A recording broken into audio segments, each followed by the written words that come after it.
Students, आप सब कैसे हो। मैं आशा करती हूँ बेटा आप सब अपने घर पर बहुत बहुत अच्छे होंगे। बेटा अब तक हमने अपने व्याकरण के 2 लेसन कर लिए हैं। आज हम अपना तीसरा लेसन शुरू करेंगे। ये है बेटा शब्द विचार। अब आप कहोगे कि ये शब्द क्या है। ठीक है, सबसे पहले आपके माइंड में आएगी शब्द क्या है, तो ये कहाँ से आया। अब हम पहले जो अपने लेसन हमने किए हैं अब तक वो थोड़ा सा एक बार रिवाइज कर लेते हैं। हमने अपना पहला लेसन पढ़ा था भाषा, बोली, लिपि और व्याकरण। हमने आपको बताया था कि व्याकरण के 4 पार्ट होते हैं। उसमें क्या था, वर्ण विचार, शब्द विचार, पद विचार और वाक्य विचार, ये 4 बताए थे बेटा। अब उसमें हमने वर्ण विचार हमने सेकंड लेसन पढ़ लिया। अब आता है वर्ण में क्या था। वर्ण में हमने कहा था कि वर्ण कहाँ से आए थे, जल्दी से याद करो कहाँ से आए थे। मैंने आपको बताया था ध्वनियों से आए थे। शाबाश, ध्वनियों से आए थे। ध्वनियों से हमने उनको रूप दिया तो वो वर्ण बने। अब बेटा आता है वर्ण। वर्णों को जब हम मिलाते हैं तो बेटा वर्णों से क्या बने, शब्द। यानी इसका मतलब हो गया कि शब्द क्या हो गए, यानी वर्णों के सार्थक मेल को, वर्णों के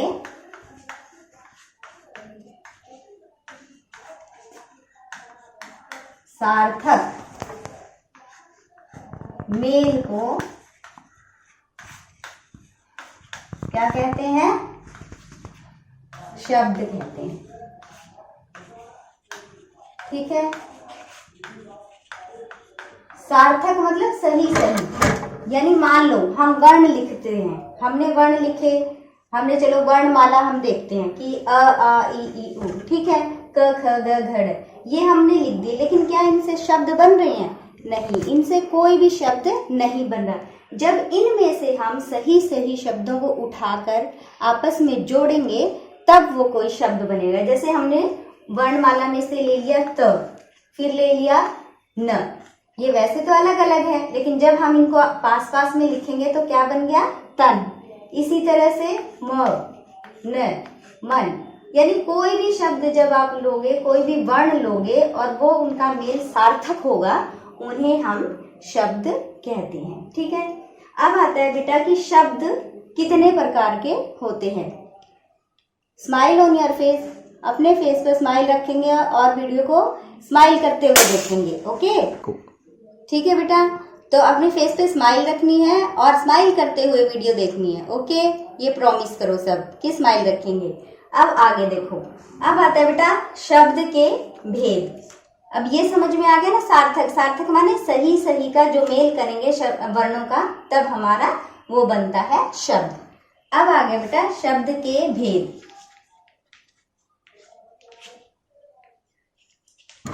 शब्द के कितने भेद होते हैं।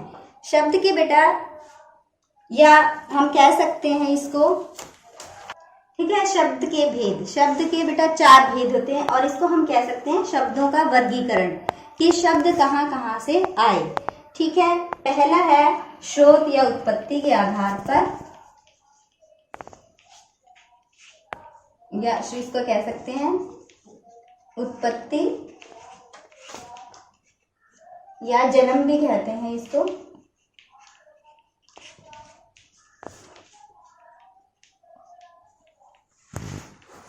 ठीक है, फिर दूसरा है बेटा रचना के आधार पर, रचना या बनावट के आधार पर।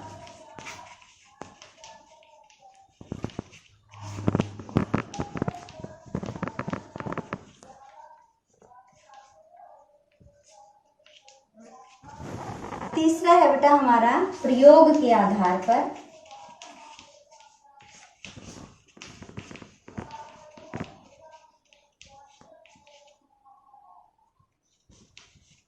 और फाइनल लास्ट है हमारा अर्थ के आधार पर।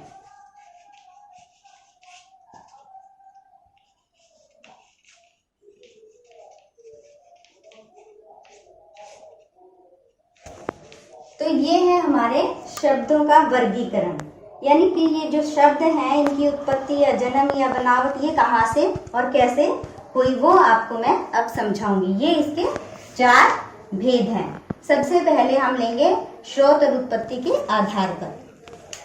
ठीक है बेटा, पहला था हमारा स्रोत यानी उत्पत्ति या जन्म के आधार पर। इसके आधार पर जो है हमने इनके 4 भेद किए हैं। पहला कौन सा है? तत्सम, ठीक है। दूसरा है तद्भव, और तीसरा है देशज, और चौथा है बेटा विदेशी या विदेशज भी बोलते हैं इसको, विदेशी। ठीक है, इसके उत्पत्ति या जन्म के आधार पर इसके 4 पार्ट हो गए। अब इनके भी अलग अलग ये सबके बारे में मैं आपको बताऊंगी कि तत्सम शब्द कौन से हैं और कैसे आए। ठीक है, तत्सम शब्द बेटा वो होते हैं जो संस्कृत से एज इट इज हमारी हिंदी भाषा में प्रयोग किए जाने लगे हैं। ठीक है, जैसे अब है विद्युत। विद्युत माने क्या होता है? बिजली बोलते हैं। ठीक है, घृत है, घृत से क्या बन गया? घी बन गया। वो तो उसके तद्भव रूप आगे आएगा, तद्भव रूप बन गए। लेकिन वो क्या है जो ये किसके हैं? विद्युत हम हिंदी में भी प्रयोग करते हैं। ठीक है, इसी तरह से और भी हैं, जैसे वक बोलते हैं। वक क्या होता है? बगुला होता है, तो उसको हिंदी में वक का वक भी यूज करने लगे। यानी संस्कृत के शब्द हैं लेकिन ऐसे के ऐसे हम उनको हिंदी में प्रयोग करने लगे हैं, उनको हम कहते हैं तत्सम शब्द। फिर आते हैं बेटा तद्भव। तद्भव क्या होते हैं?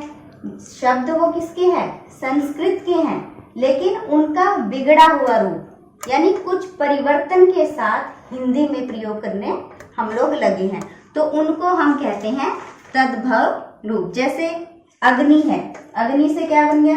अग्नि से हम क्या कहने लगे? इसको आग। ठीक है, अग्नि से हमने क्या बोल दिया? इसको आग बोल दिया। इसी तरह से अश्रु, अश्रु शब्द है, ये किसका शब्द है? संस्कृत का है, लेकिन हमने इसको इसका रूप परिवर्तन हो गया और इसको बोलने लगे हम क्या? आंसू। क्या बोलने लगे? आंसू। तो इस तरह से संस्कृत के शब्दों का बिगड़ा हुआ या परिवर्तित जो रूप है, बदला हुआ रूप होता है, उन शब्दों को हम कहते हैं तद्भव शब्द। अब आता है बेटा देशज। देशज शब्द कौन से होते हैं? ये ना तो संस्कृत के होते हैं और ना ही ये बदला हुआ रूप होते हैं। ठीक है, ना ये संस्कृत के होते हैं एज इट इज जो हमारे आए हैं, और ना ही इनका बदला हुआ रूप होता है। देशज शब्द क्या होते हैं? जो हिंदी की विभिन्न बोलियों से आए हैं।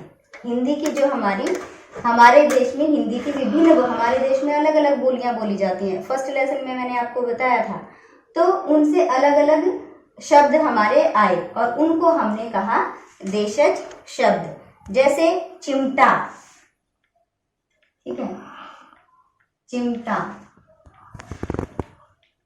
लोटा, चटपटा, ठीक है, फावड़ा, पिल्ला, पटाखा, ये सारे शब्द ऐसे शब्द हैं जो हमारे देशज शब्द कहलाते हैं। इसका बेटा आखिरी पार्ट है विदेशी शब्द। विदेशी शब्द कौन से होते हैं?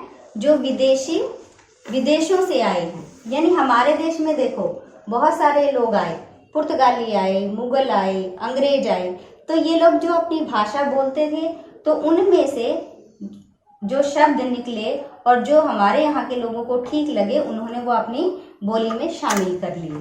तो ऐसे शब्दों को हम कहते हैं विदेशी शब्द। जैसे डॉक्टर, ठीक है,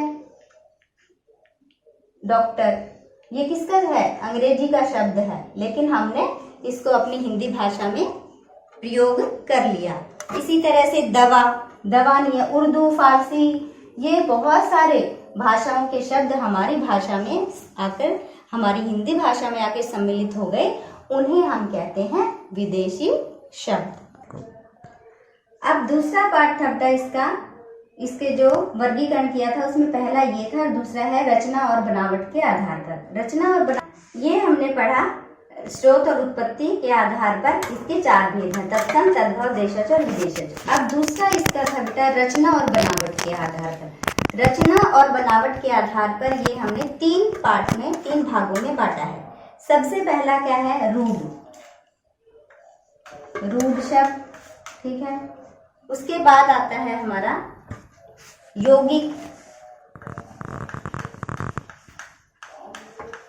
और तीसरा आता है बेटा योग रूढ़।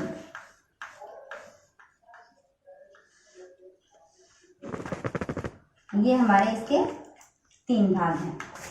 अब देखो रूढ़ क्या होता है बेटा। ये वो शब्द होते हैं जिनके हम टुकड़े नहीं कर सकते। जैसे कैसे नहीं कर सकते? जैसे हमने लिखा घर, अब ये घर बन गया, लेकिन अगर हमने इनको अलग कर दिया, ठीक है, घर, अगर इनको हमने अलग कर दिया तो ये अलग से एक वर्ण बन गया घ और ये बन गया र। तो ये रूढ़ शब्द ऐसे होते हैं जिनके हम टुकड़े नहीं कर सकते, इनको ही कहते हैं हम रूढ़ शब्द। दूसरा है हमारा बेटा यौगिक। क्या होता है बेटा? यौगिक माने होता है योग यानी जोड़। अब जैसे हमने लिया विद्या जमा में आलय, तो क्या बन गया? फटाफट बताओ, आप सबको पता है क्या बन गया? विद्यालय, ठीक है। इसी तरह से है रसोई जमा में घर, क्या बन गया? वेरी गुड, रसोई घर। इसी तरह से जब बेटा दो अलग अलग शब्दों का हम जब मेल करते हैं तो एक नया शब्द हमारे पास आ जाता है, ठीक है। इसी तरह से आगे है बेटा योग रूढ़ शब्द। योग रूढ़ शब्द क्या होते हैं? ये ऐसे शब्द होते हैं जिनके टुकड़े तो हम कर सकते हैं, परंतु उन टुकड़ों को क्या होगा? सीधा उनका अर्थ न निकलकर एक नया ही अर्थ सामने आता है, और उन्हीं को हम कहते हैं योग रूढ़। कैसे? जैसे हमने लिया एक शब्द नील जमा में कंठ, तो क्या बना? हाँ, बना तो लिया आपने, क्या बना? नीलकंठ, बिल्कुल सही कहा। लेकिन नीलकंठ कौन, किसके लिए यूज हुआ है? ये शब्द नीलकंठ हम किसके लिए यूज करते हैं? कुछ बच्चों ने आंसर दे दिया होगा, नहीं भी दिया तो कोई बात नहीं। नीलकंठ कहते हैं हम शंकर भगवान को, ठीक है। तो शंकर भगवान को कहते हैं। तो ये हमारा क्या होता है? दो शब्द जुड़ते हैं और एक नया ही अर्थ उसको सामने लेके आते हैं, तो उसे कहते हैं हम योग रूढ़। अब इसी तरह से जैसे हम ले लेते हैं दशानन, ले लिया हमने दशानन, तो अब ये किससे बना? 10 जमा में आनन, 10 जमा में आनन, क्या बन गया? दशानन। यानी 10 आनन माने मुख, 10 मुख हैं जिसके। कौन? 10 मुख किसके हैं? वेरी गुड, आप बहुत इंटेलिजेंट हो। कौन होता है वो? रावण। अभी आपने ये देखी भी होगी रामायण, तो ये बन गया रावण। क्या आता है बेटा? प्रयोग के आधार पर। प्रयोग के आधार पर इसके कितने हैं बे? 2 हैं। कौन कौन सा? पहला है विकारी और दूसरा है अविकारी।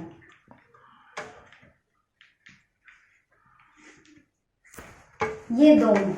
अब विकारी शब्द कौन से होते हैं? विकारी शब्द वो होते हैं बेटा जिनमें विकार उत्पन्न हो जाता है, विकार आ जाता है, बदलाव आ जाता है, चेंज हो जाते हैं। कैसे? अब देखो, ये जो है, जो ये शब्द होते हैं, ये लिंग, वचन, काल, कारक, इनके सब के कारण इनके रूप बदल जाते हैं। कैसे? इसमें किस किस के हिसाब से इनके वो जो इनके रूप होते हैं वो कैसे चेंज होते हैं? देखो इसमें क्या है, ये 4 तरह से होते हैं। संज्ञा, स्वरनाम,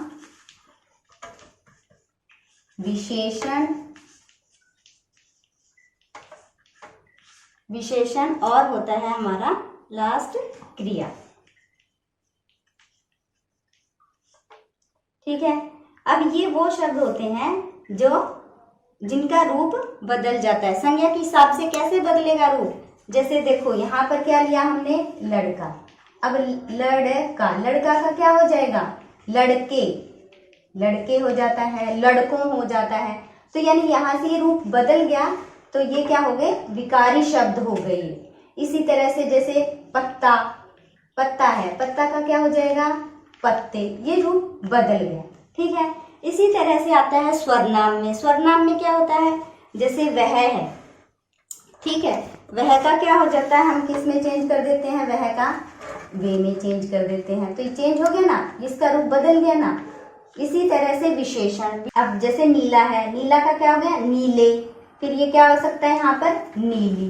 तो ये चेंज हो गए ना इनके रूप। इसी तरह से क्रिया में, जैसे बेटा हम लिखते हैं पढ़ना, पढ़ना से क्या बन गया, पढ़ना से क्या बन जाएगा, जैसे पढ़ते, पढ़ती, ठीक है, पढ़ते, पढ़ती, ये देखो इसका रूप बदल गया, चेंज हो गया यहाँ पर। इसी तरह से है जैसे चलना, चलना से चलते, चले, इस तरह से ये जब इनके इस तरह रूप बदल जाते हैं तो वो हमारे विकारी शब्द कहलाते हैं। अब नेक्स्ट आता है बेटा अविकारी शब्द। अविकारी शब्द क्या होते हैं, अविकार, अविकार माने इसका मतलब यहाँ पर नहीं से है, ठीक है, अ का मतलब यानी जिनमें कोई परिवर्तन नहीं होता, जिन शब्दों में कोई परिवर्तन नहीं होता वो हमारे अविकारी शब्द कहलाते हैं। वो कैसे, अब ये के भी चार तरह से इसके रूप बदलते हैं। पहले है जैसे क्रिया विशेषण, ठीक है, इसके मैं वैसे बता देती हूँ। क्रिया विशेषण है पहला, फिर है संबंध बोधक, लिख ही देती हूँ मैं एक बार यहाँ पे। पहला है क्रिया विशेषण, ठीक है, ये पहला हो गया। अब इसी तरह से दूसरा इसका हो जाएगा संबंध बोधक,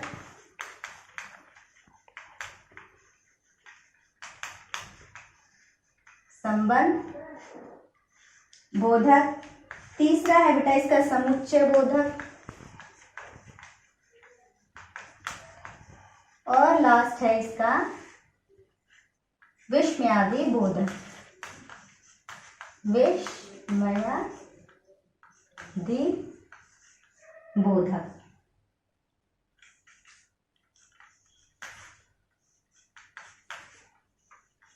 बोधक, ठीक है, ये हो गया। अब इसके हिसाब से देखो कैसे रूप परिवर्तित नहीं होता, अविकारी शब्दों का रूप परिवर्तित कैसे नहीं होता।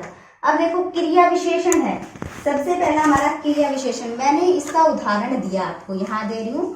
क्रिया विशेषण का मान लो, देखो लिख दिया मैंने, कछुआ धीरे धीरे चलता है, धीरे धीरे चलता है, ठीक है। अब जो ये धीरे धीरे शब्द है ना, यहाँ ये चेंज नहीं होगा, ये नहीं बदलेगा। अब यहाँ पर आप कुछ भी लिख सकते हो, राम धीरे धीरे चलता है, ठीक है, सीता धीरे धीरे चलती है, ये चीज बदल रही है, लेकिन जो ये शब्द है ये बदल नहीं रहा, इसलिए ये कौन सा हो गया, ये अविकारी शब्द हो गया।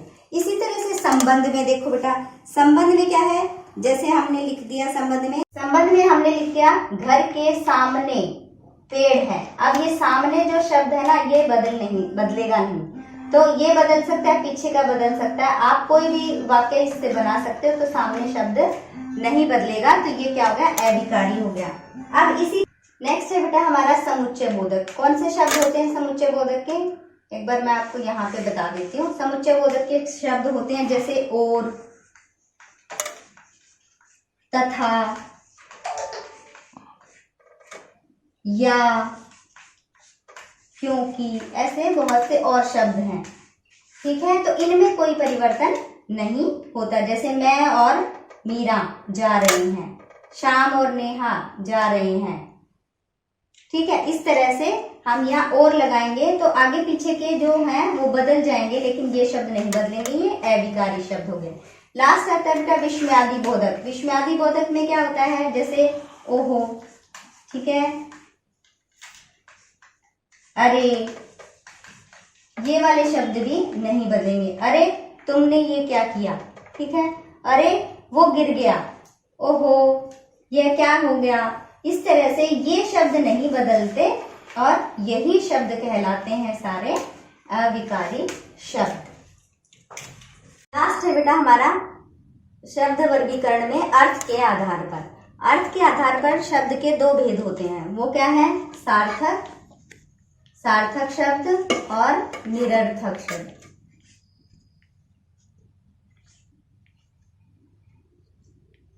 अब इसमें क्या होता है, देखो सार्थक शब्द अभी मैंने शुरू में जब आपको शब्द के बारे में बताया था तो वो बता दिया था। सार्थक क्या होते हैं, जिन शब्दों का सही शब्दों का योग, यानी स अर्थ सार्थक माने स अर्थ, अर्थ के साथ जो होते हैं उन्हें हम सार्थक शब्द कहते हैं। जैसे लड़का, ठीक है, हाथ, पेड़, ये क्या हो गए? सार्थक शब्द हो गए, यानी इन शब्दों के कोई ना कोई अर्थ निकलते हैं, तो ये हो गए हमारे सार्थक। और दूसरा है बेटा निरर्थक। निरर्थक माने जैसे चाय, चाय के साथ हम क्या लगाते हैं? वाई, वाई का कोई मतलब नहीं होता, ठीक है। तो इसी तरह से जिन शब्दों का कोई अर्थ नहीं होता वो शब्द कौन से होते हैं? निरर्थक शब्द कहलाते हैं। जैसे बाजार, बाजार तो सार्थक हो गया, लेकिन बाजार बोल दें तो क्या हो जाएगा? बाजार, ये क्या? कुछ नहीं है। यानी जिन शब्दों का कोई अर्थ, निरर्थक, निर यानी जिनका कोई अर्थ नहीं होता, उन्हें हम कहते हैं निरर्थक शब्द। तो बेटा आज का ये आपका लेसन था, शब्द विचार। मैं आशा करती हूँ आपको समझ में आ गया होगा, और ना आए तो आप वीडियो को बार बार देखना, और फिर भी उसमें कुछ बात समझ में ना आए तो आप मुझे अपने व्हाट्सएप नंबर पर पूछ सकते हो। अब बेटा जो ये हो गया हमारा शब्द विचार, और इसकी एक्सरसाइज मैं आपको दे दूंगी, वो आप कंप्लीट कर लेना। ओके, आज के लिए इतना ही, बाय।